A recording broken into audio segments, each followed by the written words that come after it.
Everyone, good morning. Today is 16th of September and welcome to the Hindu newspaper analysis discussion. So guys, in the video, we'll be taking up the entire analysis of the Hindu newspaper along with the background as well as in the way forward of the articles. So guys, let's start with the article.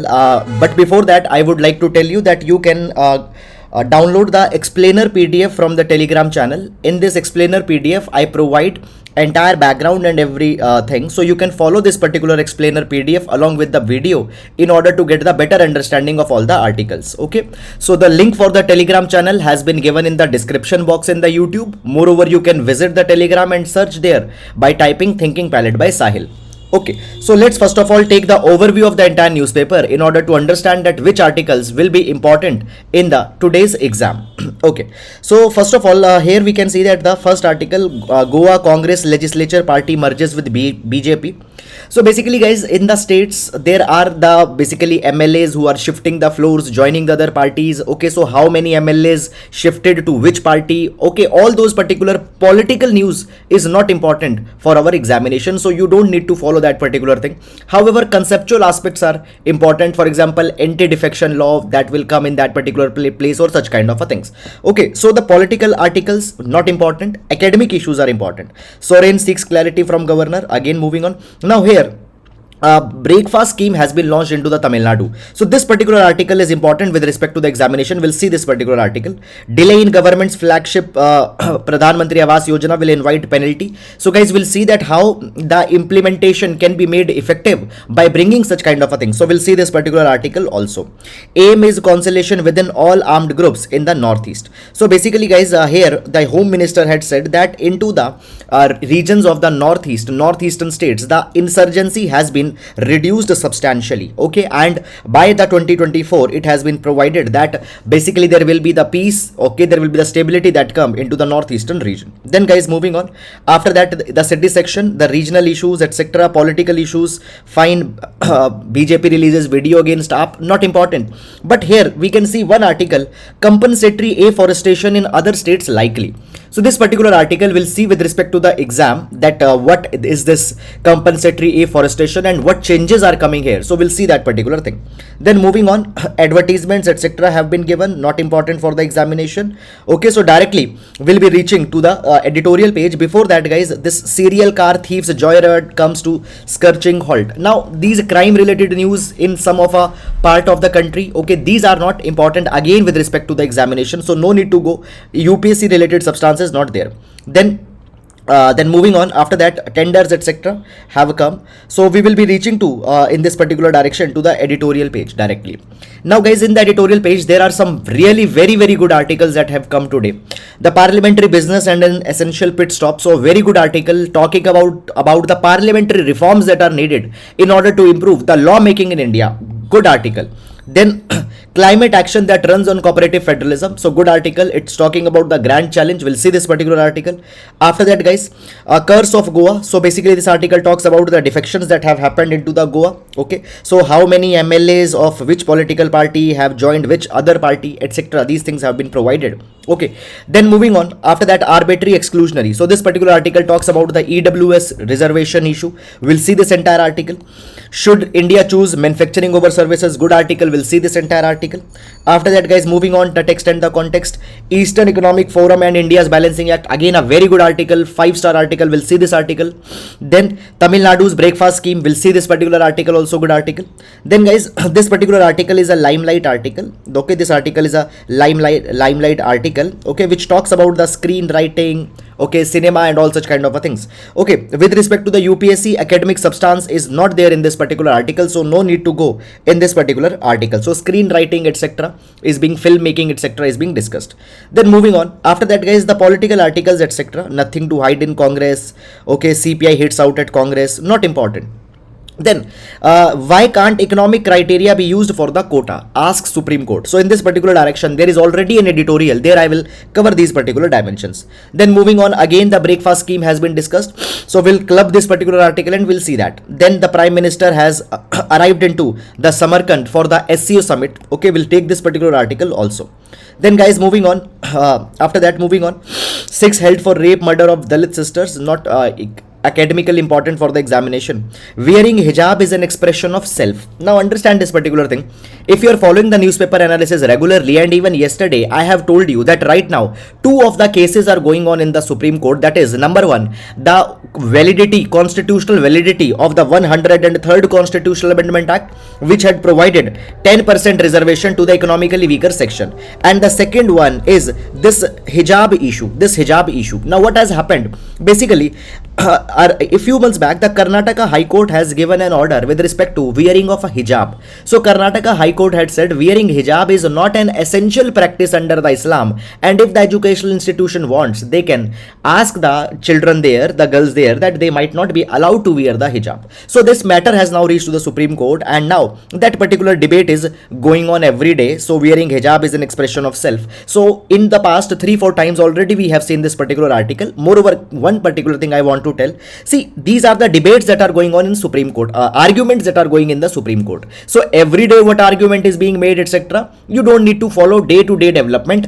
When finally the judgment will come of the Supreme Court, then we need to say that okay, finally what has happened. Then moving on, Putin, she hails great power ties at SCO talk. So SCO meet has started. We'll see this particular thing. Sweden's right wing in talks to form government with far right. Political article with respect to Sweden, not important. Then Fitch cuts financial year 2023's India's growth outlook to 7% on high inflation. So guys, right now we have seen this particular thing many times in the past, that inflation has breached the 6% limit. Now in India, inflation needs to be staying in the band of 2 to 6%, but inflation into the past few months have breached this 6% limit. So because of the high inflation, the India's growth has been impacted, and India's growth in next year has been predicted at 7% by the Fitch. Okay, now understand guys, actually two things I want to tell you here. Fine, and I have said this many number of times. Now see, these basically estimates of India's growth, they'll change, okay, once inflation will cool down, or once there will be better performance of manufacturing sector, service sector. These estimates change every month. Okay, so what it's being predicted now, it will not be the same next month. So no need to put too much pressure on such kind of numbers. Okay, after that guys, moving on, Air India aims to raise market. So the corporate trends, etc., not important for the examination. So the Reliance retails debt kitna ho gaya hai and all those things, not important for the examination. Okay, then monitor financial sector risk for timely action, urges finance minister. Okay, so we have seen this particular thing, that the financial sector, the banking sector, it has increased, the NPAs have increased into the past. Many of the big ticket borrowers have not paid back their money. So we need to monitor that particular sector very closely. Then the next is the sports page that has come. So guys, that is all about the overview of the newspaper, and now let's take all the relevant articles one by one in the detail. Okay, now starting up. So in every class we start with the GS quotation. Okay, and this quotation can be used in one of your GS papers. So today we'll take the quotation from the Martin Luther King Jr., who has been one of the most prominent civil rights activists from US. So Martin Luther King Jr. had said that education without morals is like a ship without a compass, merely wandering nowhere. Now understand this particular quotation. Compass, what a compass does, compass shows you the direction. Okay, compass shows you the direction. In the same way, the education without the morals is a ship without a compass. Means if there are no moral education, if there is no ethical education, then a particular person will basically complete personality development will not be there. Education without ethics is useless. Education without morals is directionless. It cannot show the right direction to the people. It cannot inculcate the correct approach in the students. So education has to be infused with morals. Now this particular idea guys can be directly used in GS paper number 4 ethics. In the topic number 1, the role of educational institution in inculcating values have been given. So in the topic number 1, the role of educational institution in inculcating value, we can use this particular quotation. Moreover guys, when we talk about the infusing morals into the education, since 1968, when the first national education policy of India came, it has talked about that in India education needs to be based on certain core values. So this is a very important theme in India. Now moving on, and let's take the first article. Okay, Now guys, here I have clubbed three articles, and because all these three articles are the same only. So I'll read first of all the heading of all those articles so that you can understand that what primarily the article is talking about. Then we'll see the background and then we'll move to the core issue. So the first article, that is we have taken from the page number 1. Tamil Nadu Chief Minister launches the breakfast scheme. Then the second article is Tamil Nadu's new breakfast scheme in the schools. This is the article taken from the text and the context. And then the third article, breakfast scheme should not be counted as a freebie, charity or gift. Okay, so these are the three articles. All the three articles are talking about the Tamil Nadu's breakfast scheme. So we will club all these particular articles and we'll see these articles, and at the same time, not only will be taking what's given here in the newspaper, we'll understand this entire issue with respect to the exam along with the background. Now, first of all, where this article is going to be important. Okay, so this article will be important for GS paper number 2. GS paper number 2, issues related to social justice, as well as in the issues related to hunger, Okay, now hunger is again important in both GS1 and GS2. This article will be important. By the way, I have also provided that where this particular article will be important in the notes also, so you can see here as well. Now, before going on in this particular article, guys, let's understand some of a background, and after understanding the background, we'll come to this particular article. Okay, so background. Now, guys, background goes like this, that basically, according to economic survey, okay, so economic survey 2015 and 16, which came few years back, economic survey provided that today's child is tomorrow's worker. Today's child is tomorrow's worker. If today's child will not be healthy, then our tomorrow's workforce will not be healthy. And if we don't have healthy workforce, India's economic potential will be impacted. So in order to make sure that India reaps economic potential in the coming years, we need to make sure that our children need to be healthy. Okay, now guys, when we talk about the children's health is very closely related to their nutritional standards, Now guys, nutrition is very much important for two things. Nutrition is important for the physical health. It's important for the physical health, and secondly, the nutrition is also important for the cognitive development. Cognitive development means development of your brain. Now what happens, the children many times they are starved, and because of that particular thing, their brain's development doesn't happen, and because of the cognitive development is poor, what happened, lifelong learning capabilities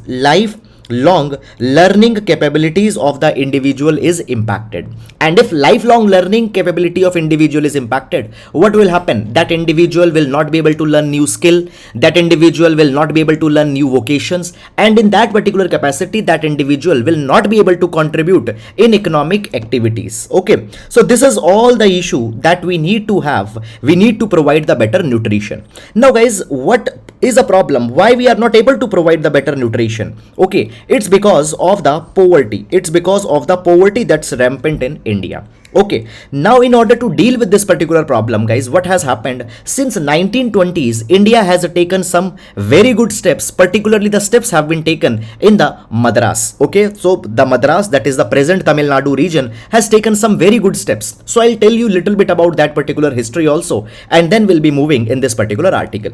So basically, guys, if I tell you what happened in 1920, the Madras, which is now the Chennai, so the Madras Corporation Council approved a scheme where it was provided that the tiffin will be provided to the students of the corporation school. Now these tiffins will be provided at 1 anna, okay, at very subsidized price. The tiffins will be provided at less than 1 anna. Now this particular scheme came in the Tamil Nadu in 1920. Now guys, what happened by the 1925, British government disallowed the expenditure on the supply of this particular food, that is the midday meal scheme that was launched there. So understand this particular thing, that the first version of the midday meal scheme in India got launched during the British times in the 1920 in the Madras. But Britishers disallowed it in 1925 and said that no money can be given from the elementary education education fund. So at that point of a time, the money for the midday meal, that is these tiffins, were being provided out of the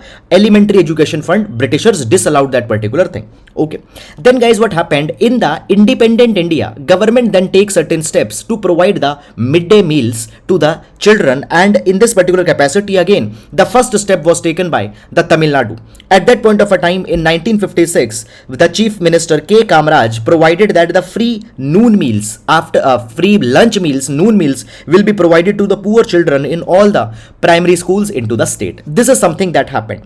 Now understand this particular thing, guys, that actually what we are doing, we are providing the cooked meal to the children, okay, and that particular thing, the nutritional lack that was there, we are trying to fulfill that particular thing, so that all these particular developments, their physical development, their cognitive development, their lifelong learning, all these particular things can be taken care of. So this particular thing was started in the Tamil Nadu.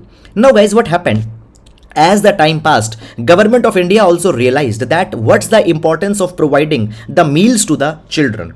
So therefore, moreover, what happened when in the Tamil Nadu, the meals were being provided to the children, it was found that the attendance increased into the schools, gross enrollment ratios increased into the schools. Basically what happened, guys, the children, they get enrolled into the school, but they drop out after 1 year or 2 years. So in order to reduce these dropouts, we need to retain. Okay, so basically we talk about the gross enrollment ratio. Gross enrollment ratio means that how many children are being enrolled into the school. So gross enrollment ratio. Then basically we need to increase the retention rate. We need to increase the retention rate. Retention rate means that the children should not only be enrolled in the school, they should continue their school also.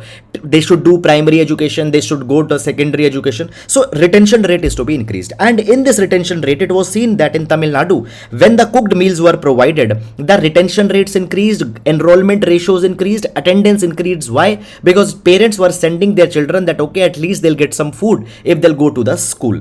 Now in this particular direction, guys, in India, we came out with the midday meal scheme that we are presently running. Now the present midday meal scheme that we have, it is being run by the Ministry of Education, okay, and it is world's largest school feeding program. In this particular scheme, what happens, the government provides the cooked meals in all the government schools from class 1st to class 8th. So class 1st to class 8th, the cooked afternoon meal are provided. Okay, what's the objective of the midday meal scheme? To enhance the enrollment into the school. Is it clear or not? Now guys, understand this particular thing, that basically when we talk about the midday meal scheme, what's the background, what's the history of the midday meal scheme in India? So basically for the first time, midday meal by the government of India, okay, I told you that Tamil Nadu had started it way back in 1956. Is it clear or not? We have seen that particular thing. After that 1956, they started it in independent India, but the government at pan-India level, the scheme was launched onto the pilot basis in 1995, and originally the scheme was launched for the children of class 1 to class 5. Okay, so we launched it in 1995. Then guys, actually what happened, there was a change that came in 2001. Now this 2001, a very important judgment came by the Supreme Court. So what was the case? In 2001, there was the People's Union for Civil Liberties versus Union of India case. Okay, again I'll repeat the judgment, that is the People's Union for Civil Liberties versus Union of India case. In this particular case, it was provided that now this case is also called as right to food case. Okay, so if you don't want to remember this long name, you can also remember it as right to food case. In this particular case, PUCL provided that this particular thing, that article number 21 of Indian Constitution, Article 21 of the Indian Constitution talks about right to life. After that, there is Article 39A and Article 47. Article 39A and 47 both talks about the nutrition. Particularly the nutrition for the health of the children is being talked about by Article 39A, 47.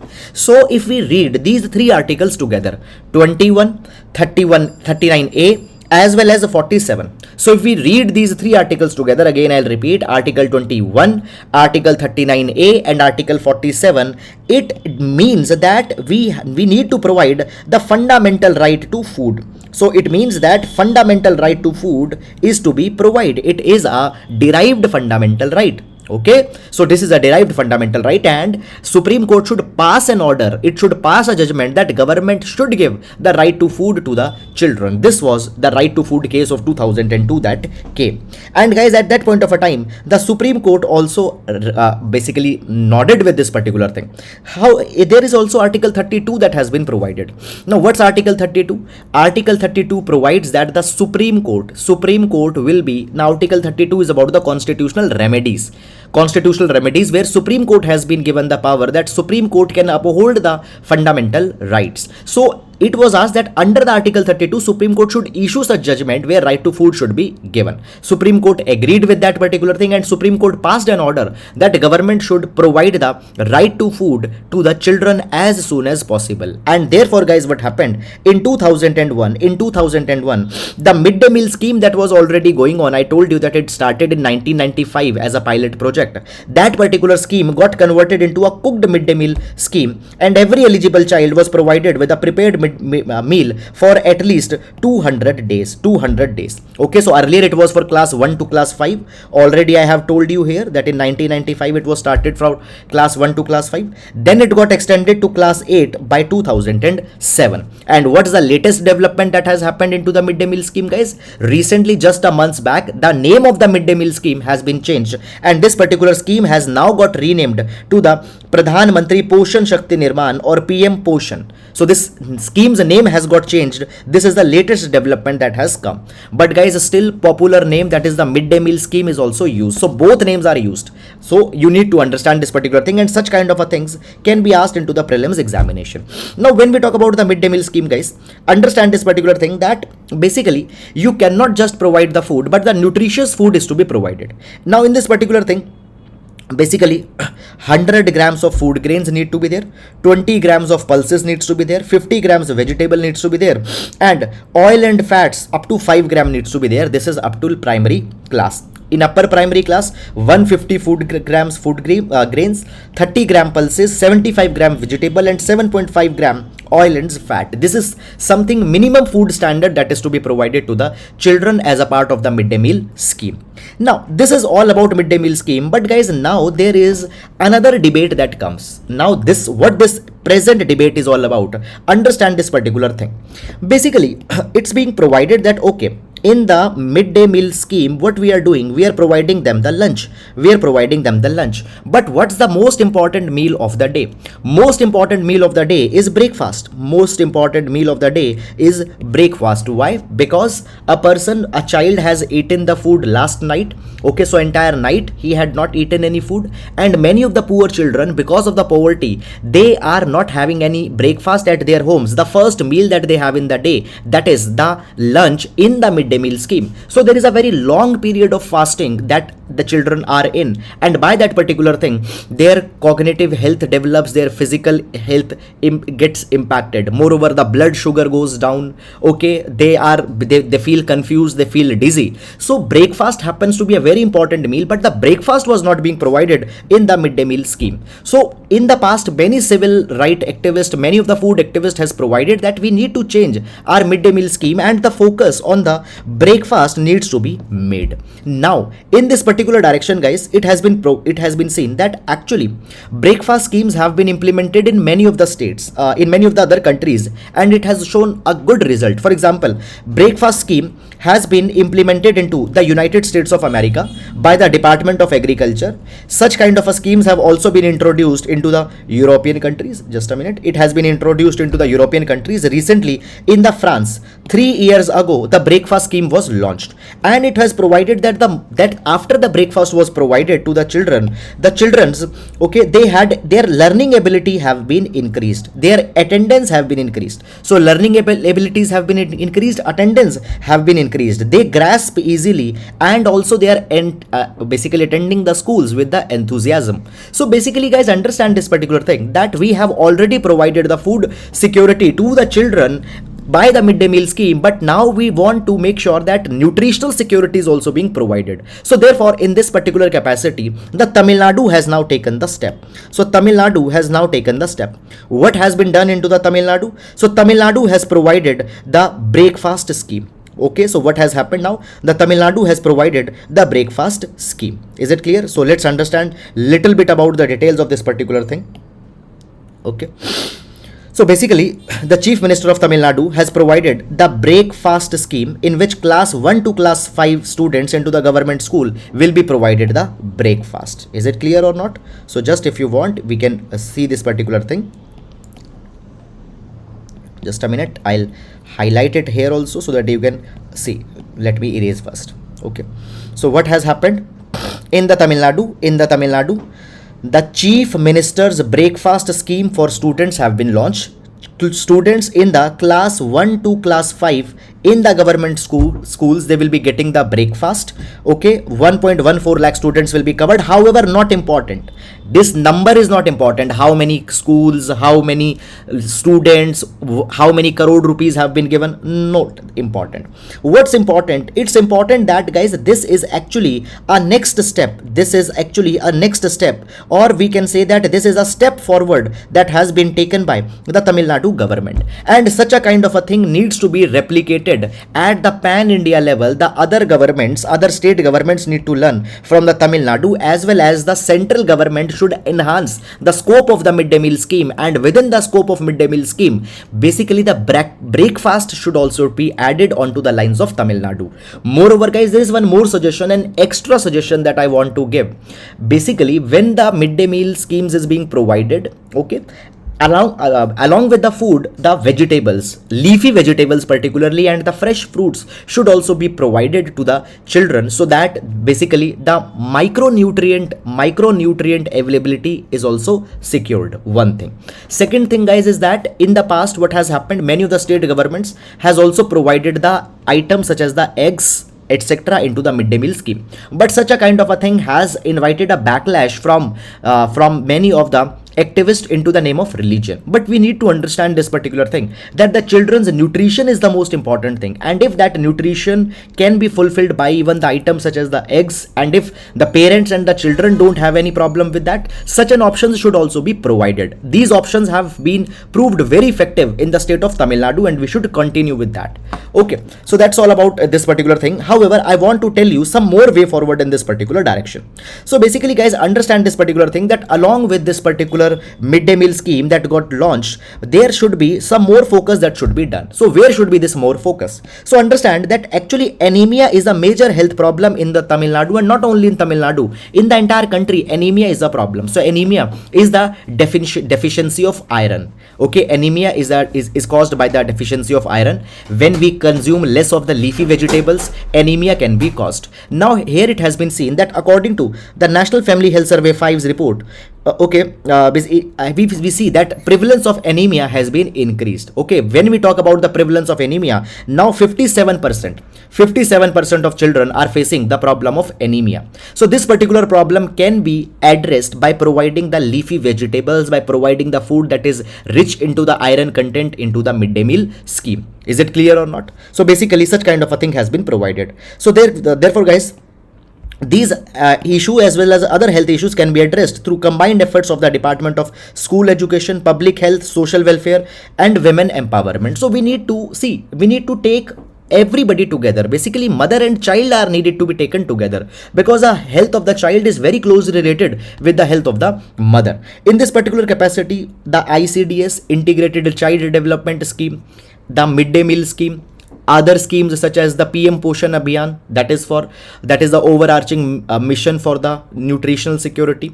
All these things are needed to be taken together so that a targeted focus can be made onto the health of the child as well as onto the health of mother. This is something that is to be provided. Moreover, understand this thing, that not only starting a scheme is efficient, there needs to be a continuous review of the progress also, as well as we need to make sure that the scheme is being carried in a sustained manner. So this is all about this particular article. I hope, guys, that you have understood it, and now keep one particular thing in mind. Beyond this particular thing what we have discussed here, you don't need to go and read even a single word beyond that. Prelims examination, mains examination, all the dimensions have been covered here. So starting from the prelims, where midday meals details, where it will be covered, which ministry carries it, what needs to be the basic elements of food have been covered, and then the mains related dimensions are also covered here. Okay, so please download this PDF and please add these particular things in your notes. Moving on in the next direction. Now, the next article that we have taken is again from the the text and the context section. The heading, first of all, let's read that. The Eastern Economic Forum and India's Balancing Act. Okay, the Eastern Economic Forum and India's Balancing Act. Now, this particular article, guys, we'll see with respect to the GS paper number 2 international relation. GS paper number 2 international relation. Now, let's understand this particular article, guys. So now see, first of all, if you see, this is the Russia. This is the Russia. Now we see here the far eastern region of Russia is there. Far eastern region of Russia is there. So basically, guys, in order to develop the far eastern region of Russia, Russia has taken up an initiative, and that particular initiative is called as Eastern Economic Forum. Eastern Economic Forum. Okay, so in this particular article we'll discuss about the Eastern Economic Forum, which focuses on to the development of the far eastern region of Russia. Why we are discussing this particular thing? What's the context? What's the relevance? So basically, recently the Russia has hosted the 7th Eastern Economic Forum meet. Okay, and in this 7th Eastern Economic Forum meet, what Russia has done? Russia has invited the entrepreneurs, fine, so that they expand their business into the Russia's far east. Now when we talk about this Russia's Eastern Economic Forum, this particular platform was started in 2015, and it was started to encourage the foreign investment, to bring the foreign FDI, into the eastern region of Russia. Okay, it was also established so that the economic potential of this particular region can be enhanced, the business conditions can be developed, the infrastructure can be developed in this particular region, and the development of this entire region can happen. So basically, guys, in order to develop this particular part of the Russia, that is the Eastern Federal District, this particular platform, that is the Eastern Economic Forum, is going on. So recently the recently the Russia has hosted the 2022 meet. Okay, and in this particular meet, what are the key takeaways? We'll see this particular thing. Moreover, guys, the Indian Prime Minister has also given a participation in this particular meet. So what is the challenge that India will face while India is going forward with this Eastern Economic Forum? Because at the same time we are also cooperating with the USA. So how India will balance the interest with the Russia as well as USA at the same time? So these are all the things we'll see in this particular article. Now understand this particular thing, guys, that when we talk about this Eastern Economic Forum 2022 meet, this particular year's meet, what was the focus? So basically it aimed at connecting the Far East with the Asia Pacific region. So therefore, the countries of the Asia Pacific, such as Japan, China, they have been made more emphasis. For example, China and Japan, they have been asked that okay, they should invest in this particular Far Eastern region of the Russia. It will be a win-win situation for both. Now, when we talk about, guys, the Eastern Economic Forum, so what has happened? China has been the biggest investor in this particular region. Now you need to understand that why China is the biggest investor into the far eastern region of Russia. It's because China is taking the Belt and Road Initiative. And as a part of a Belt and Road Initiative, China wants to revive the ancient Silk Road. China wants to get the connectivity with the entire Eurasia. And as China wants to get connectivity with the Eurasia, so Russia becomes a key player in the China's Belt and Road Initiative. And as Russia is a key player into the China's Belt and Road Initiative, it wants to develop infrastructure into the Russia in order to get connectivity, and there the far eastern region will also come. So basically, when we talk about the China is the biggest investor into the region. China sees a lot of potential into promoting the Chinese Belt and Road Initiative. It also wants to promote the polar sea route in the Russia's far eastern region. So till the polar route, fine, China wants to get connectivity till the Arctic. So so in order to get a connectivity till Arctic, infrastructure is to be developed. So Russia's far eastern region is of a special interest for the China, because by here China can get a connectivity towards the Arctic region. Okay, so this is something that has been provided. Now, guys, when we talk about the China, along with the China, the South Korea is another country. Along with the China, just a minute.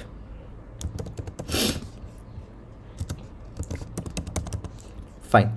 Now, along with the China, the South Korea is another country which have also shown a considerable interest in this particular region. Now, when we talk about the South Korea has invested into the shipbuilding projects into the far east of Russia. It has invested into the manufacturing of electrical equipment. Particularly, guys, the South Korea has been itself a big electronics manufacturing giant. Samsung, for example, belongs to the South Korea. So, in electronic equipment manufacturing, it has invested into the Russia. Then gas liquefying plants, agriculture production and fisheries. For all these particular things, the South Korea has invested into the far eastern region of Russia. Guys, understand this particular thing, that particularly when we talk about China and Russia shares a border of 4,000 kilometer. And as they share the border of 4,000 kilometer, now see, you have Russia, you have China, and here you have the USA. Now we see there is a rivalry going on between the USA on one hand and between the Russia and China on one hand. Now in this capacity, when there is a 4,000 kilometer border between the Russia and China, what can happen? They can enhance their cooperation and can tap each other's resources, and by that particular thing they can become a power which can give competition to the USA. So therefore also, wherever the possibility is, China and Russia are coming together and they have got a new platform to come together in the name of the Eastern Economic Forum. So therefore here also the China and Russia are converging. Now guys, so along with the China, along with the South Korea, there is one more third country that has shown interest into the far eastern region of the Russia, that's Japan. Now when we talk about Japan, guys, Japan depend on the Russian oil and gas resources. Why?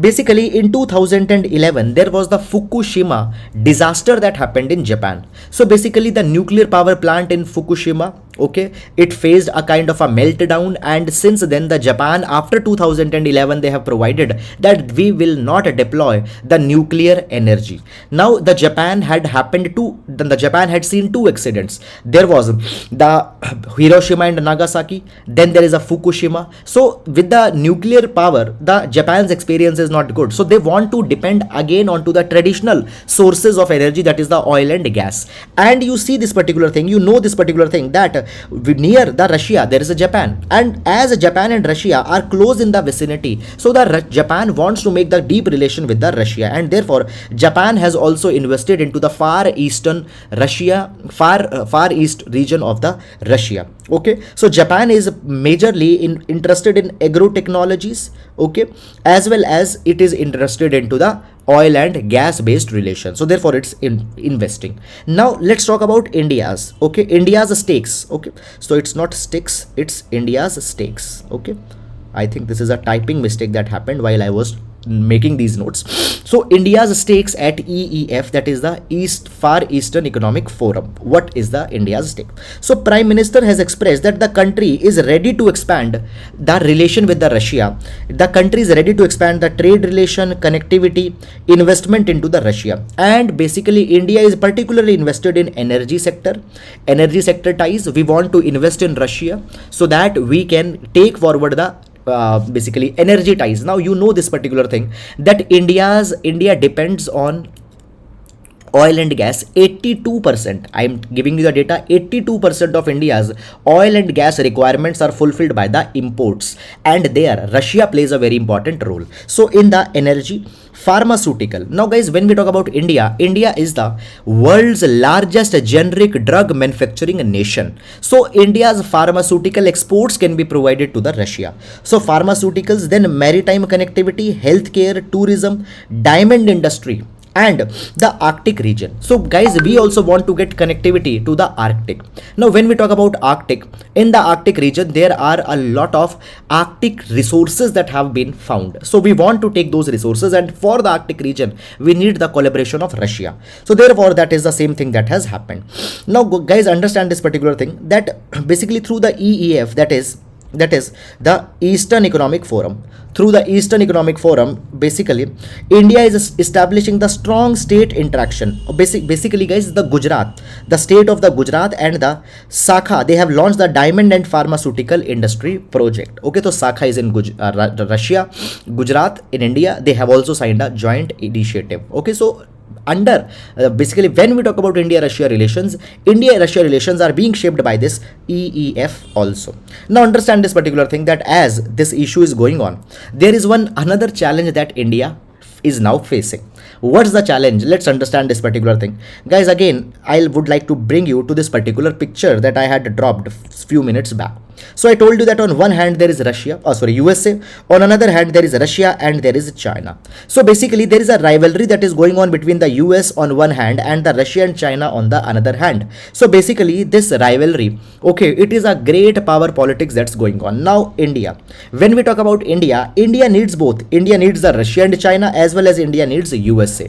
Now if India goes more near to the USA, Russia and China will get irritated. However, if we go more towards the Russia and China, then the USA gets irritated. So basically guys, India has to balance the relation with the both. Now when we talk about the EEF that we have discussed throughout this particular article, that is the Eastern Economic Forum. When we talk about the EEF, there is also a counterpart of EEF that is being driven by USA, that is IPEF. Now first of all, we'll read what this IPEF stands for.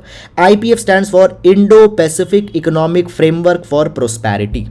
Again, I'll repeat, it stands for Indo-Pacific Economic Framework for Prosperity. In this particular thing, USA has started a project where the USA started a project where USA is saying that all the countries around the Indo-Pacific, they should support the USA because USA wants to create a rule-based order. USA wants to create a rule-based order in this particular region. So USA is also bringing the countries together, and on the other hand, the Russia and China is bringing. Now what India will be favoring more? Will India will be favoring more EEF, which is Russia driven, or the IPEF, which is USA driven? So this is a kind of an issue that has come. But guys, understand this particular thing, that actually geographic coverage of both are actually a little bit different. It's a little bit different. Why? Because guys, when we talk about the Eastern Economic Forum of Russia, basically it's concerned more in the Eurasian region. Okay. However, when we talk about the IPF of the USA, it's more concerned in towards the ocean, that is the Indo-Pacific. So IPF is more concerned towards Indo-Pacific, then EF is concerned more towards the land, Eurasian region. So this is something that the geographical extents of both are different. So India will be able to balance that particular thing. Moreover, guys, understand this particular thing, that when we talk about the India, okay, we have the benefits, okay. Basically, when we talk about IPF is a vital platform. Okay, IPF, it is a vital platform for India because India needs USA's support on many number of a kind of a things. When we talk about IPF can also provide the opportunities to India to interact with the other countries in this particular region. Now guys, when we talk about there is the Regional Comprehensive Economic Partnership that is being driven by China. Regional Comprehensive Economic Partnership around the Indo-Pacific region, which is run by the China. Now India doesn't feels comfortable in joining this RCEP. So therefore India can join the IPEF, which is also into the same region, because according to India, basically India feels more connected with the USA because both are democracies, both talks about the rule-based order, and both have their enemy as China. So India can join IPF when Indo-Pacific is concerned, and therefore India will not be required to go in and join the RCEP. So this is something that has happened. Now guys, understand this particular thing, that when we talk about IPEF is also important. IPF is also important for building the resilient supply chains. Now when we talk about the supply chains, basically when the pandemic came, the countries discovered this particular thing, that they have become too much dependent onto the China, and if they'll always be dependent onto the China might abuse this particular position. So with respect to the supply chains, now the countries want to diversify their supply chains and they are discovering the other partners, and in that capacity the IPEF framework can provide other partners to India. For example, you have the countries such as the Thailand, you have the countries such as Malaysia, okay, then Japan is there, okay, Australia is there. All these countries can be the alternative points which can provide the crucial imports to India. So all these particular things have been here. So guys, this is the entire India's strategic aspects in this particular direction that has come. Okay, so guys, this is all about this particular issue. I hope that you have signed this, you have understood this particular thing. Now see, see in this particular pictographic, the number of agreements that have been signed in 2022. Okay, these numbers have been given. That is not important for UPSC examination, because at the end of the day it is a Russia's deal. So how many agreements Russia is signing with how many countries, that's not important. You need to understand the academic aspect. Is it clear or not? Then moving to the next article. Delay in government's flagship PMAYG scheme to invite penalty. Now, this particular article, guys, we'll see with respect to the GS paper number 2. GS paper number 2, I'll tell you first of all, we'll see this particular article with both GS paper number 2 and GS paper number 1. We'll see this with respect to the housing. We'll see this with respect to the social justice, as well as we'll see this particular thing with respect to the governance reforms, the steps taken for reforming the governance reforms. All these particular areas, we'll see this particular article. Okay, sir, at what time does the class starts? Okay, so Saraswati, we start basically we try to start the class around 7:15 to 7:30. Okay, but issue is that sometimes there are more articles, because see, all these particular notes I make by myself. Okay, so we start the process, but sometimes it take more time because more articles are there, more research is to be done. Okay, so sometimes it can be 10-15 minutes here or there, but around the range of 7 we start this particular analysis. Okay, now let's start with the article. Okay, so first of all, before going in this particular article, guys, let's see the background. Okay, now guys, there were many of the students who were saying this particular thing, that okay, background should also be written. So I am writing also background and I'm explaining the background also. Both things are there. Okay, now moving on. Okay, there is one question, sir. The matters related internal security of other countries in which 2 countries other than India are involved are important for our UPSC or not? See, for example, Russia-Ukraine crisis, it's important with respect to what's impact on India that will come, what's impact that will come on India, how the economy will be impacted. That particular thing is important. But day-to-day development, that okay, today Russia killed these many soldiers of Ukraine, today Ukraine taken over this particular region, that thing is not important. Okay, now moving on. So let's start with this particular article. So the article talks about the PM Awas Yojana Gramin, how government is trying to make this particular scheme more effective. Now before going in this particular scheme, let's take the background first. Now understand this particular thing, guys, that actually in India there is a concept of housing poverty which has become lot problematic in the last few years. Now what's the housing poverty? Housing poverty means that housing poverty means that the number of people who are not able to afford a dignified house. Now India being a welfarist state and India having an obligation under the directive principle of state policy is entitled to remove this housing poverty and to provide people the dignified and the decent houses. Now in this particular direction, government is running a scheme, that is the Pradhanmantri Awas Yojana. Now when we talk about Pradhanmantri Awas Yojana, under this particular scheme, government intends to provide the affordable housing to the poor people. Now the Pradhanmantri Awas Yojana, it has 2 components. Okay, so it has number 1, the Pradhanmantri Awas Yojana Urban, and the second is Pradhanmantri Awas Yojana Gramin.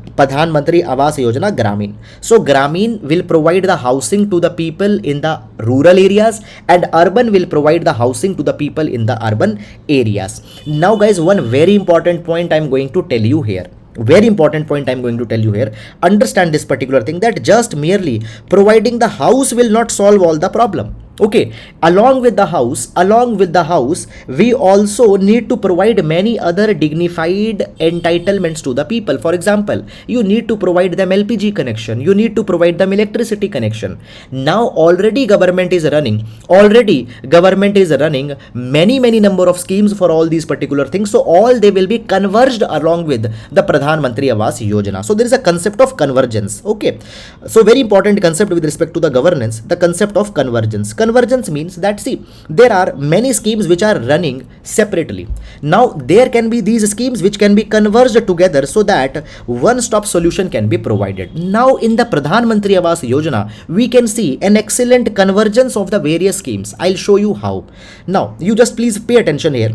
Now basically in this particular scheme, along with the houses, we will also provide the toilet just a minute. So along with the houses, government will also provide the toilet. So how toilet will be provided? Under the Swachh Bharat mission. So under the Swachh Bharat Abhiyan, the subsidy is to be provided, the support is to be provided for the toilet. So toilet will be constructed so that the problem of open defecation is reduced. Then at the same time, under the Sobhagya Yojana, electricity connection will be provided. So under the Sobhagya Yojana, the electricity connections will be provided. Then guys, government is running another scheme, that is the Ujjwala Yojana, and under the Ujjwala Yojana, the LPG connection will be provided. So the convergence, now you see the convergence. Under the Pradhan Mantri Awas Yojana, number 1, Sobhagya scheme is being converged.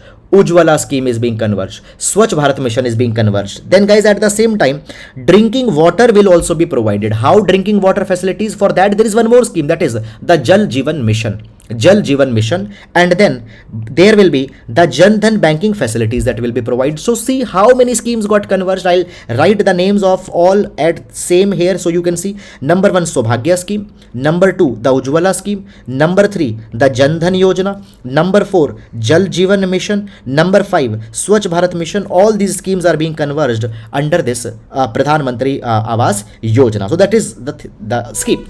Now guys, understand that these particular things are something which are though not provided into the article, but still you need to have an idea on such kind of a thing so that we can write better answer into the mains examination if a question is being asked. So understand this particular thing, that we need to sometimes go beyond what's provided into the article. That's important. And at the same time, there will be certain articles in the newspaper which are needed to be seen just headlines, not beyond that.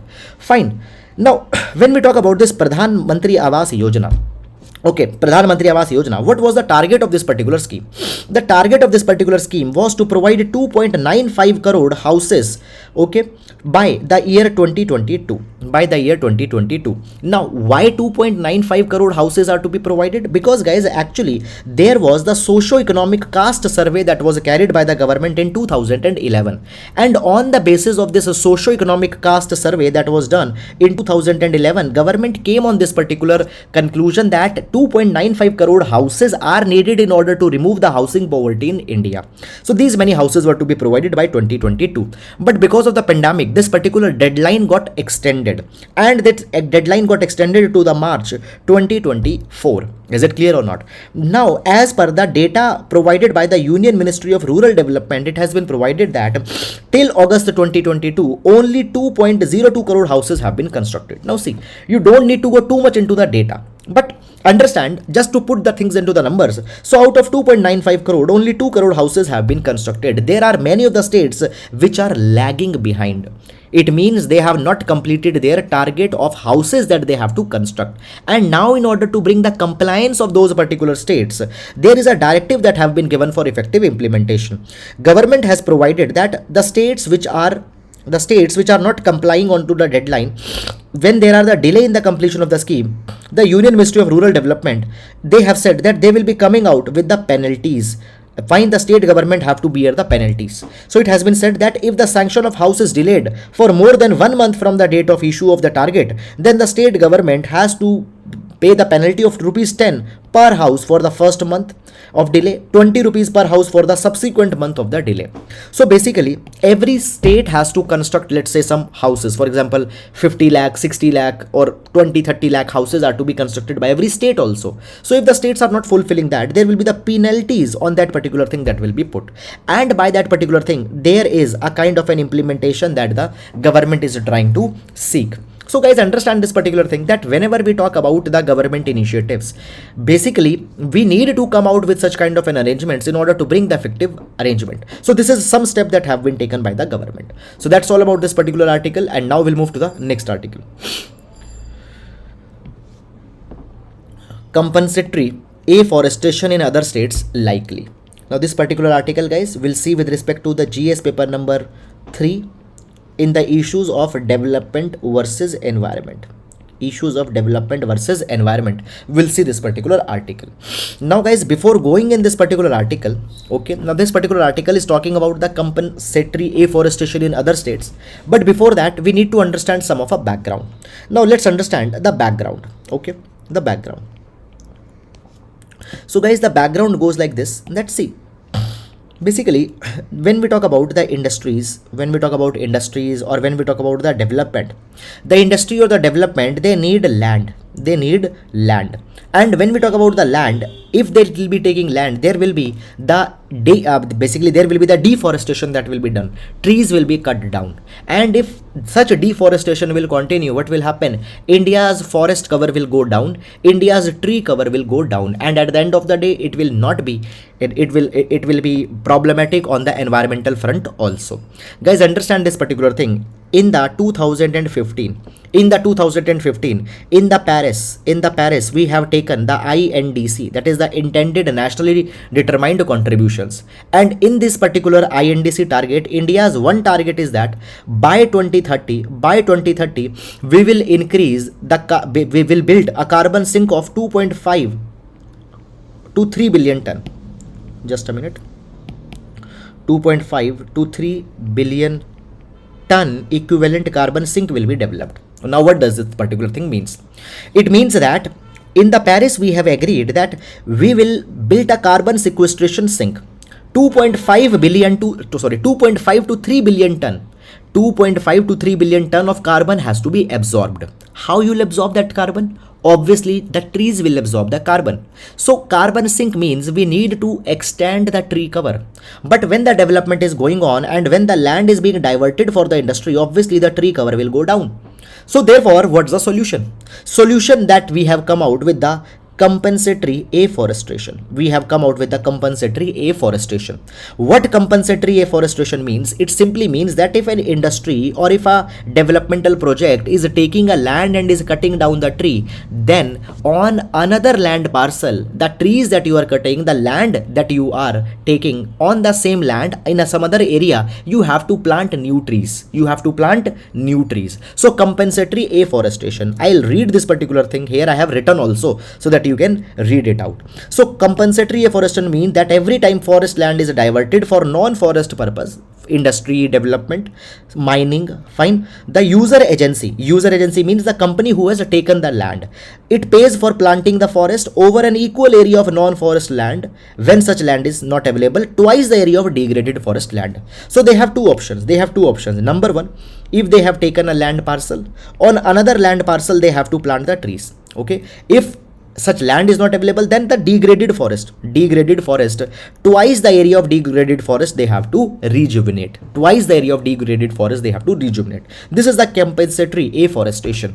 Now guys, for this compensatory afforestation, obviously money is needed. So money has also to be given. Okay. So basically guys, for this compensatory afforestation that I have explained you, we have a law. We have a separate law. That is the Compensatory Afforestation for Fund Management and Planning Authority Act.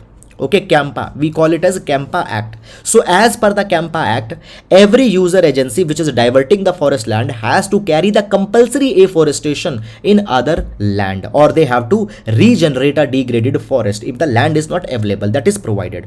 Moreover, guys, under this particular basically there was also the money that has to be given when the trees are being cut. So into the proportion of trees that are being cut, fiscal compensation has to be given. Now, for that particular thing, guys, we have the another act, that is the CAF Act. We called it as Compensatory Afforestation Fund. CAF stands for Compensatory Afforestation Fund. This particular act was passed in 2016. Now, as per this particular act, every user agency will provide the fund, and the fund will be managed under this CAF Act. Okay, so fund will be managed under this CAF Act. Okay, and this fund will be used for the afforestation. This is something that is going on. Okay, fine. Now guys, what's the present case? The present case is that basically in the Delhi, there are the forested lands that have been diverted. But now obviously if the forested land has been diverted, the user agency has to plant the trees at other place. But in Delhi there is a problem that land is not available.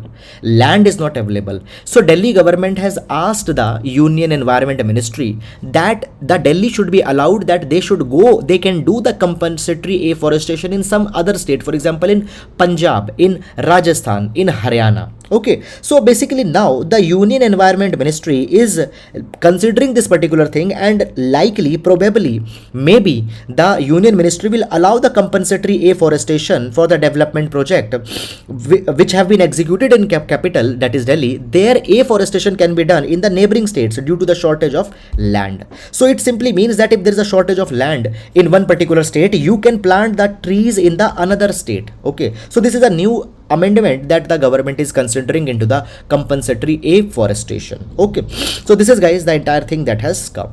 Fine, so I hope that you have understood it, and now we'll move to the next article. Arbitrary exclusionary.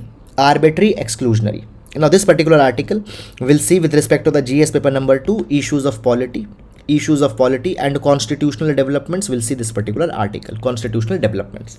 Now basically, guys, in the past we have seen this particular issue multiple number of times, that right now in the Supreme Court an issue is going on with this, which is constitutional validity of the 103rd Constitutional Amendment Act.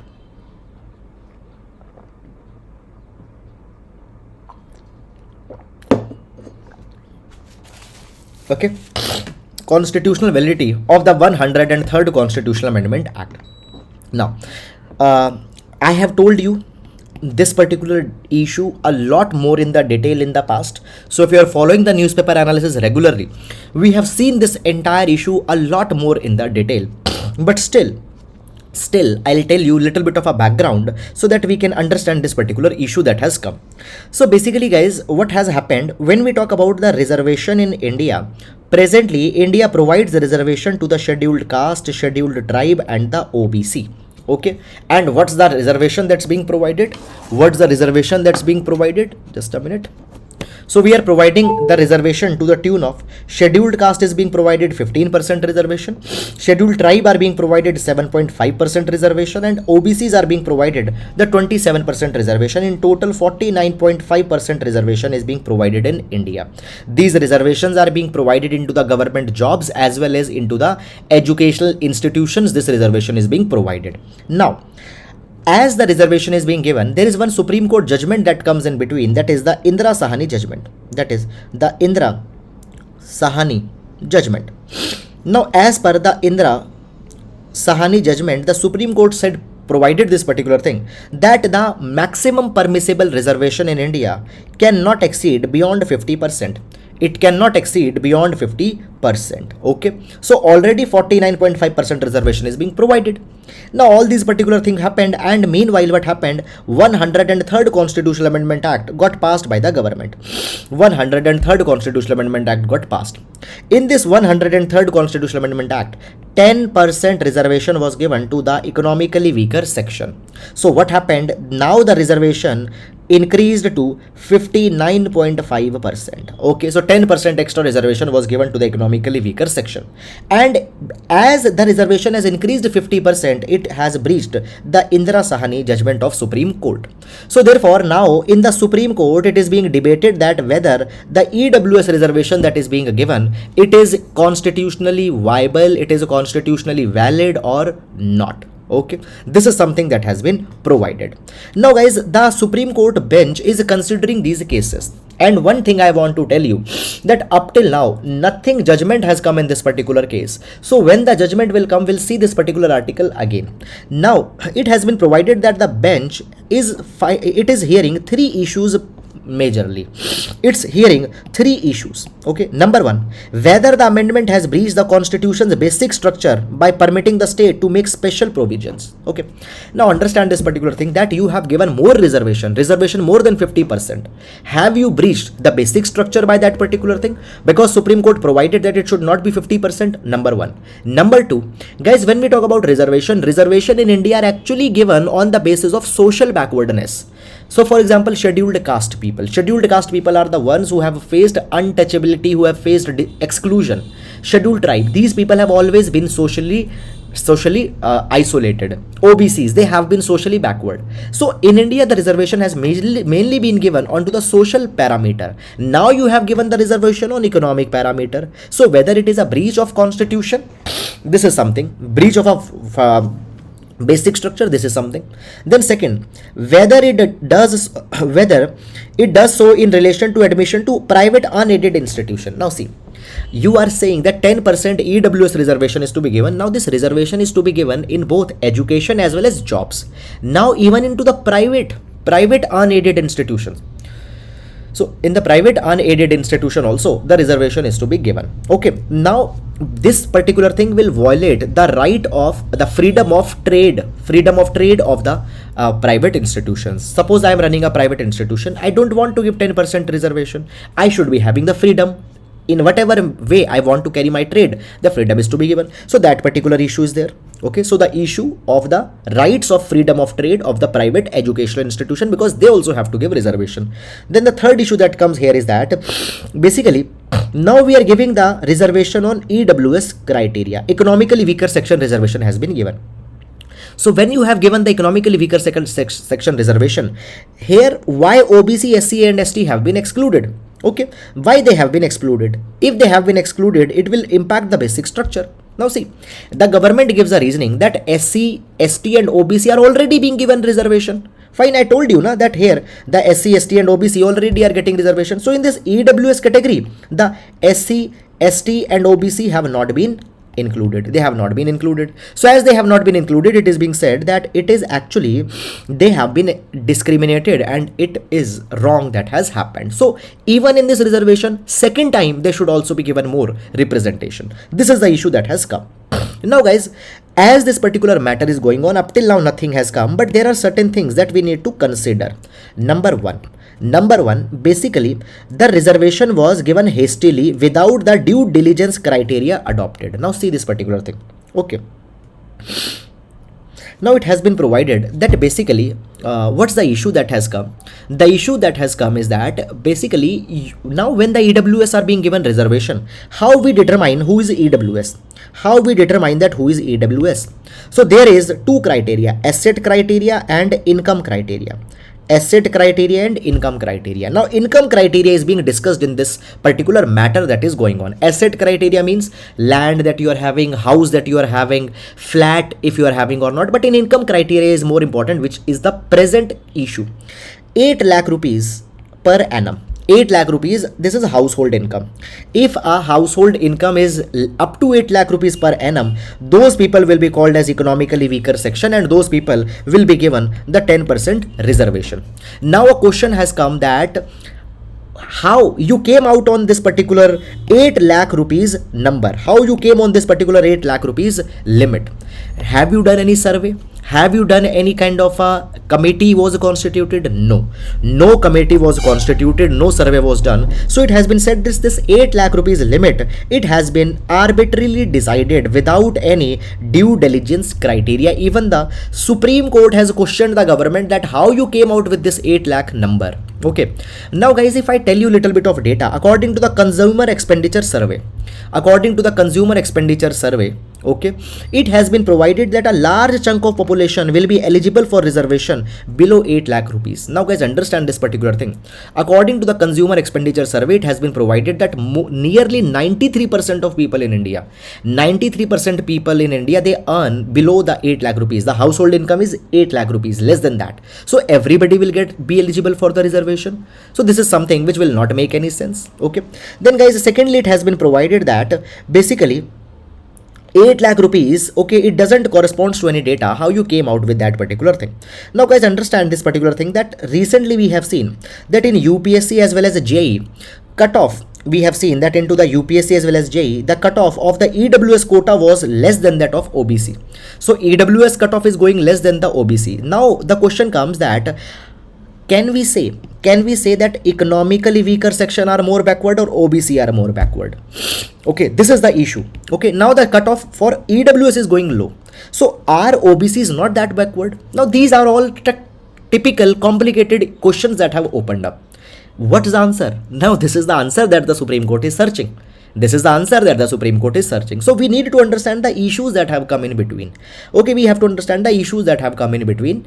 Okay, so the Supreme Court is discussing all these particular matters that are coming in between. So that's something that has happened, one thing.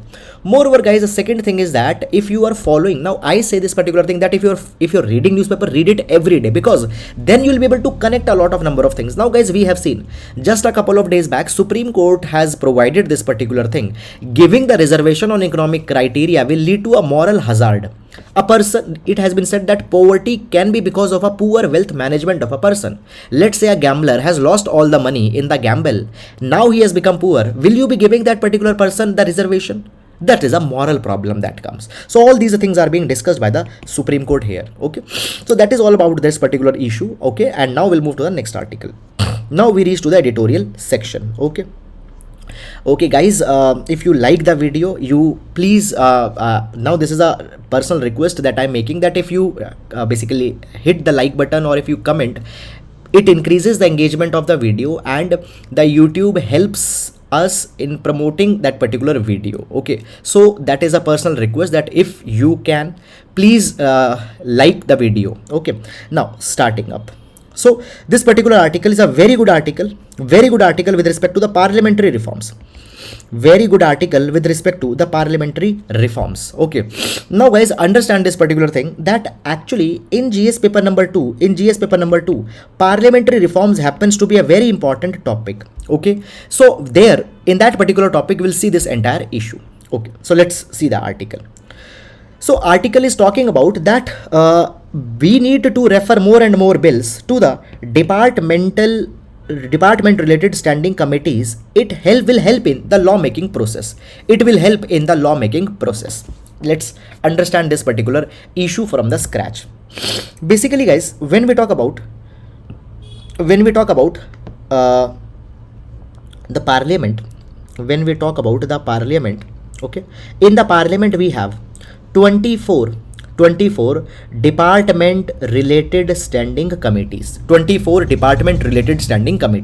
Now these department related standing committees, they investigate particular issues, they investigate a particular laws and provide their recommendations onto the law from the wider spectrum, from the wider perspective. They investigate onto the law. So basically, guys, how the law making works into the parliament. So first of all, guys, in the parliament, the bill can be raised. A bill could be a private member's bill. A bill could be a public bill. Okay, a government bill. Okay. Now, private member's bill is that particular bill which is being raised by a member of the legislature. Okay. If let's say into the parliament, a bill which is being raised by the MP who is not a minister. If he is raising the bill, that is called as the private member's bill. But if a bill is being raised by a minister, then that particular bill is called as a public bill or the government bills. Okay, or the public member bill. Now, once the bill is being brought, now that particular bill is discussed into the house. This particular bill is discussed into the house. Now, the house can vote this particular bill, house can reject this particular bill, or house can refer that particular bill to the departmental related standing committee. Now, this departmental related standing committee will then dissect this particular bill, will investigate all the provisions of this particular bill, that how it will have some problem, what thing is to be changed, what thing is to be implemented. So departmental related standing committees assist the parliament in investigating the bill. And guys, actually many of the loopholes that are there into the law, these loopholes get rectified after the DRSC gives their recommendation. Now in the recent monsoon session, the competition amendment bill, electricity amendment bill, they were sent to the standing committee of parliament for detailed examination. That is a good thing that has happened. Now understand this particular thing, guys, that actually it is being said that now very less and less number of bill are actually being sent to the departmental related standing committee, which is not a good thing. If I give you a little bit of a number to make this particular issue understandable, understand this particular thing, guys. Here we have taken the data. So the bills that are being given to the departmental related standing committee, number has come down. So 14th Lok Sabha, we'll compare the data. We have the data for 14th Lok Sabha, 15th Lok Sabha and 16th Lok Sabha. In 14th Lok Sabha, 60% bill were referred to the parliamentary standing committee. In 15th Lok Sabha, 71% bill were recommended to the Parliamentary Standing Committee, and 16th Lok Sabha, that was between 2014 to 2019, only 27% bill have been recommended to the departmental related standing committees. So from 71% we got reduced to 27%. Very less number of bill are being given now to the departmental related standing committees. Now when that particular thing happen, there are many other issues that come. We'll discuss those particular issues just in a minute. But before that, guys, I would like to tell you some facts important for prelims examination. Now when we talk about the departmental related standing committees, there are 24 such committees. Okay, there are 24 such committees. Each committee has 31 members. 21 members are from Lok Sabha and 10 members are from the Rajya Sabha. These committees are constituted either by the Speaker of the Lok Sabha, as well as they are constituted by the Chairman of the Rajya Sabha jointly. So they are constituted by the Chairman and the Speaker of the Chairman of Rajya Sabha and Speaker of the Lok Sabha. We have 24 such committees. Okay. Now guys, understand this particular thing, that these committees will examine the legislatures which are referred to them. They also examine the budget proposals that are given to the ministries. Now in the budget proposals, the ministry asks money. So whatever demand they will give for the money, that particular demand will be investigated by these departmental standing committees. They also provide the thinking, they provide vision, mission, all these particular kind of things. Now understand guys, actually that when we talk about the present Lok Sabha, we find that every session there are the disruptions, there are the ruckus, there is so much of the disturbances that are going into the house. Lok Sabha productivity right now stands at 47%, Rajya Sabha productivity stands at around 42%. Parliament is not debating. Therefore, the role of departmental standing committee become very much important. Okay. Now guys, it has been provided. Basically, it has been provided that these committees can fulfill a lot objectives. They can give a lot of depth, but the bills are not being going to the departmental standing committees. Okay. And it has been seen that the bills which are not being referred to parliamentary committees, they are not being examined properly, and into those bills there are many of the problem. For example guys, farm bills. Now you know that the farm bills were introduced by the government 2 years back. Those farm bills created a lot of problem in the entire country. Now we have seen so much of the protest. Why? Because these farm laws were not referred to departmental standing committee, and many of the problems, many of the grievances were not got addressed. So therefore refer the bill to the departmental related standing committees. Now guys, it has been provided that there are certain steps that are required, some way forward that have been given to make these departmental standing committees more effective.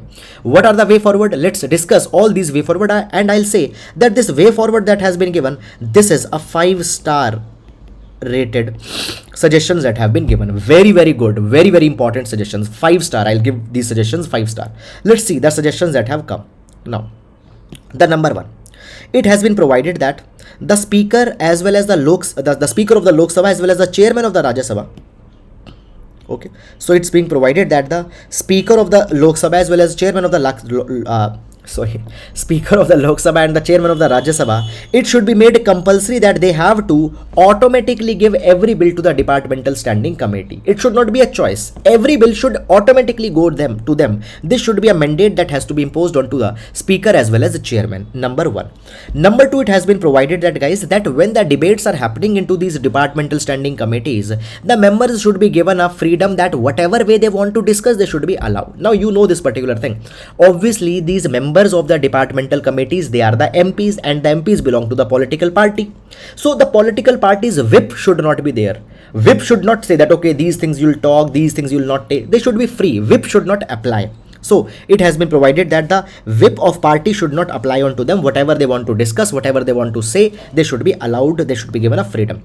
Then a fixed timeline should be given in how much time they have to give their reports back. Okay, now many times departmental committees are taking a very long time, and therefore it is said that okay, they take so long time, law gets delayed, so therefore we are not sending them. So they need to be given a fixed timeline in which they have to submit their suggestion. Okay, it has been provided. Okay. Then the next thing that is being provided is that basically sometimes expert members are needed. For example, you are discussing the personal data privacy law. Now in the data privacy law, the experts are needed. Let's say some medical bill, let's say medical termination pregnancy bill is there, which has to be discussed. Obviously medical experts are needed. So sometimes experts having the domain knowledge, they are needed. So such domain experts, researchers, etc. should be associated for a shorter period. They should also be invited. The next thing that has been provided, that a fixed timeline or a stringent timeline should be given if some bill is urgent to the departmental related standing committee. That can be done. Then guys, there is one more suggestion, a very good suggestion that has been given. See, actually between the session, for example, there is a monsoon session and let's say there is a winter session. Between the session, there is a lot of time. So basically what can be done, the bill can be given to a departmental related standing committee just before the session, just before the session is over. Okay, so that between these particular time, the departmental related standing committees, they will have the time. This is something that can be done. Okay, so between the session, there is generally enough time to organize committees, meeting onto the discussion bill, parliamentary committees. So this time should also be utilized. And then finally it has been provided that these departmental related standing committees, now here it's talking about budget proposal. So I told you that all the budgets are also being given to them. So basically it's being said that when budget proposals are there, they should not talk only about the numbers of the budget. Rather, these departmental standing committees should also come out with the larger people friendly measures also. So they can give also, sometimes some measures are beyond that particular law, but they can impact the people. They can have a positive effect on the people. So people friendly measures should also be given by them. So that's all about this particular article. And now we'll move to the next article, a very, very good article. Climate action that runs on cooperative federalism. Now this particular article will see with respect to the GS paper number 2, issues of cooperative federalism, GS paper number 3, issues of environment. Okay, now basically guys, this article, if what is talking about, this article talks about the Grand Challenge 1, which was recently floated. What is this Grand Challenge 1? Basically guys, India, now this Grand Challenge 1 was to procure the electric buses. Now, India has ambition to have 50,000 e-buses in the country by 2030. Basically, we want to become the carbon neutral nation by 2070. That is India, that is agreed by India in COP26, which was held in 2021. So if we want to become carbon neutral, we need to have electronic vehicles, and therefore 50,000 e-buses we need to have by 2030.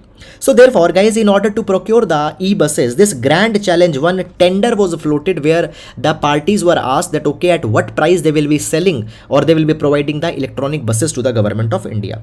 Now this Grand Challenge 1, it was floated by the CESL. Now the CESL stands for, it is a state run body. It is Convergence Energy Services Limited.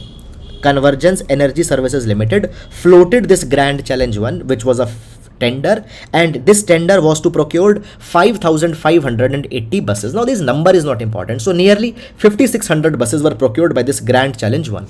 Now these buses will be provided to the Bengaluru, Delhi, Surat, Hyderabad, Kolkata in the first phase, and then there will be other tenders also. Then more buses will be procured and they will be provided to the other states. So in this Grand Challenge 1, the buses are being procured. Now guys, understand this particular thing, that FAME 2 has provided, now the FAME 2 scheme is for the faster adoption of the electronic vehicles.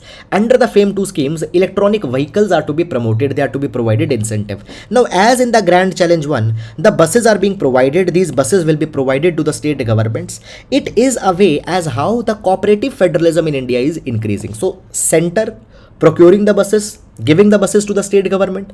It is a way of cooperative federalism that has improved. Is it clear? Now guys, when we talk about the state governments have issues such as the urban governance, transportation, pollution control. But now this unified tender that has been issued by the central government, where the buses will be provided to the state to meet their objectives such as transportation, urban governance. This is a very good thing that has come. So basically, the Grand Challenge 1, instead of a race to the bottom, fine, here it has been said that in this particular process, government has brought the stakeholders from the state, and such a process needs to be done more and more in the coming time. So basically, when we talk about countries shift to the clean public transportation, it needs to change at multiple fronts. Manufacturing capacity is to be increased, domestic battery production is to be done. So these are also some things that are to be taken at the sideline. So along with the Grand Challenge where we are procuring the electric buses, we need to invest into the technology also. So there also the state state and the center should come together. So this is the grand challenge 1, which is an example of cooperative federalism that can be used. So guys, in these, now see, now you need to understand that UPSC will not going to ask a full length question on grand challenge 1. No. If a question is being asked into the federalism, there this grand challenge example can be given. So these kind of things will be used in reference. So that's all. And now we'll move to the next article. Now, should India choose manufacturing over services? Should India choose manufacturing over services? So guys, this particular article will see with respect to the GS paper number 3, issues related to the Indian economy. Issues related to the Indian economy. Okay. Now, what has happened recently, the governor of Reserve Bank of India, has questioned the central government's production linked incentive scheme, PLI scheme. Now, what's this PLI scheme? First of all, let's understand this PLI scheme.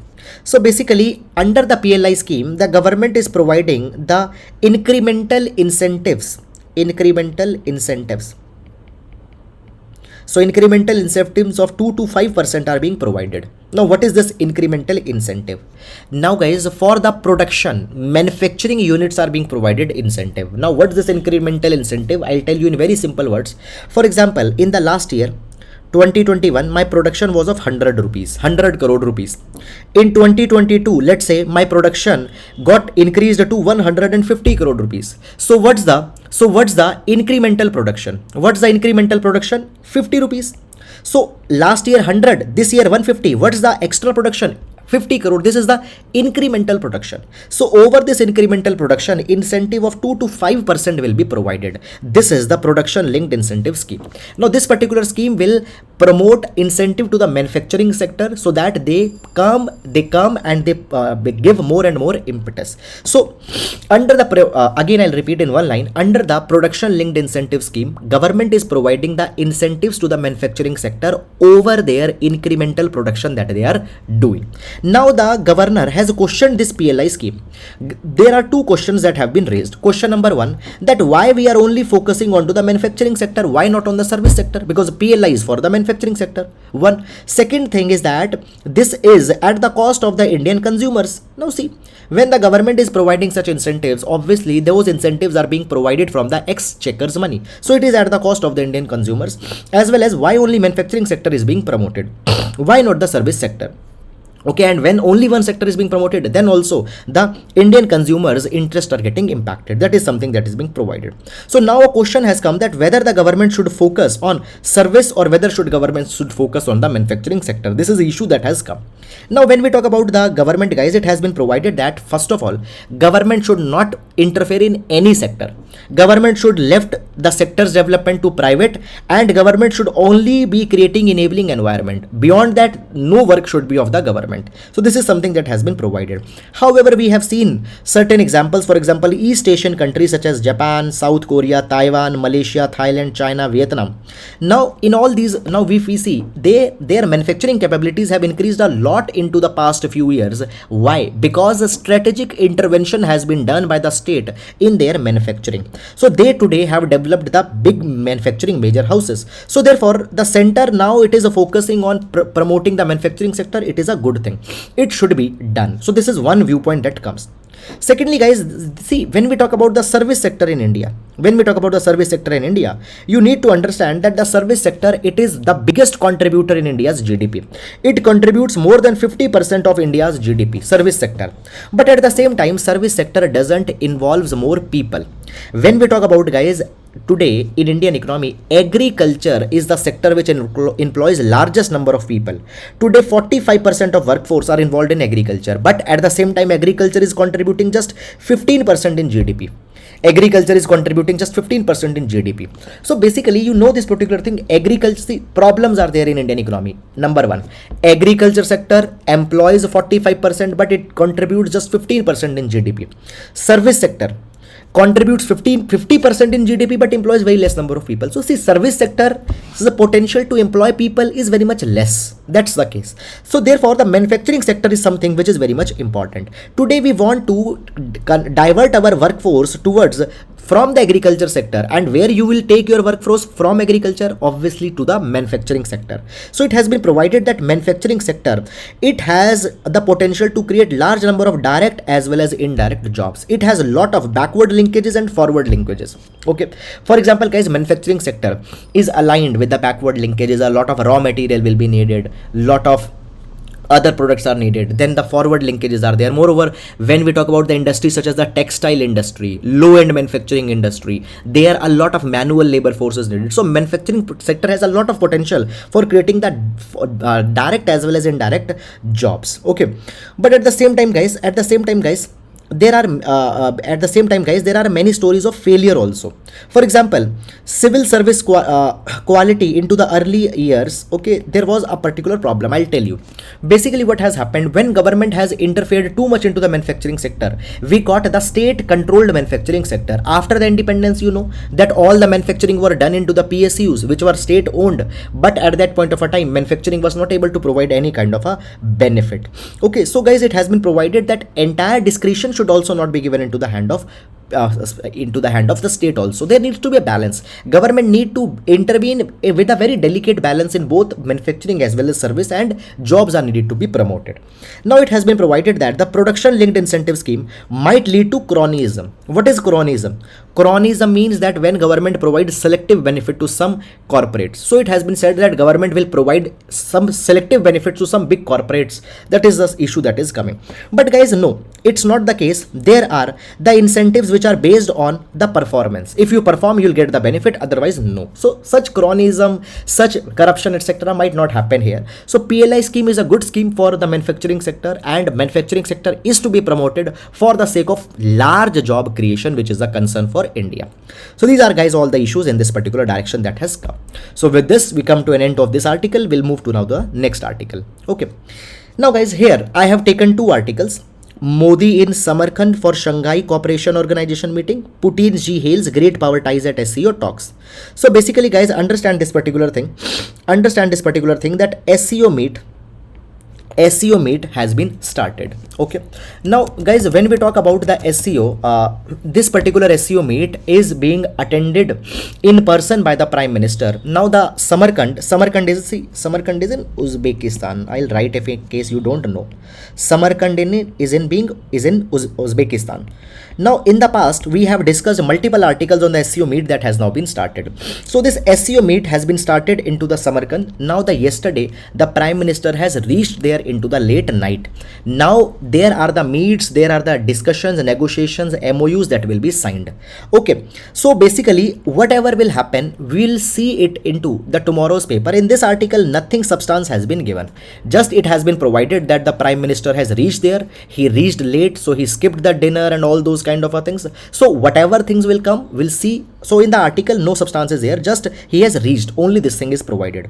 Now in the SCO, the China and Russia. In the SCO, the Russia and the China both are coming together, and they say that they stand against the Western countries' pressure, such as the USA. So here also, much thing is not there. So guys, in the tomorrow's newspaper, we'll see the key takeaways that will come out of this SCO meet. So in these articles, just the meet has started. That is only the one line concept that has been given, nothing beyond that. So China, Russia, this repeat their old rhetoric that okay, we want to control the unipolar world that USA is creating. USA will criticize them. That is the same thing going on, nothing new. And as Prime Minister will be basically taking some leads today, we'll see that particular thing. So that is all guys about this particular article. Fine, beyond that you don't need to go and read anything in this particular line. So these things will be taken tomorrow. So that is all about the paper. And guys, with this we come to an end to the today's newspaper analysis, and now we'll be meeting tomorrow. Till then, please take care of yourselves. And guys, if you have liked the video, please do hit the like button. Please do subscribe to channel. And if you are liking our initiatives, okay, you can join our Telegram channel. You can download the PDF from there also. And your comments, it means really a lot to me. I personally read every one of your comment, and it really motivates us to do even more hard work. Thank you so much guys. Thank you.